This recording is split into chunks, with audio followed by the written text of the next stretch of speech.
এই যে দিল বাংলায় এই চোবার যে এই একটু যে হ্যাঁ, খাইলে খিদা লাগে না, ঘুমাইলে চোখে দেখে না। এই যে কাতল মাছের জুস মুতিন জুস, এটা হচ্ছে অরিজিনালি কাতলের মুতিন জুস। লগে দাও ওই যে খেলা হচ্ছে, এখন দিয়ে দিচ্ছে সাদা পাউডার।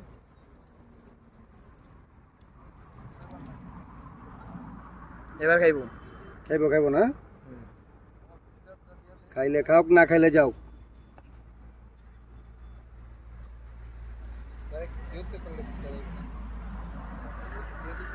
দাও কাকা, ওই যে কোরার তেলে বোতলটা দাও। দিয়ে দেবো এখন প্রাসুট নাইকেল তেল, এর টপ টপ টপ টপ করে দিয়ে পরে আমি মাল দিতে অন্যরকম, বুঝো না, কারণ মাছে খায় না মাল তো আমাকে একের।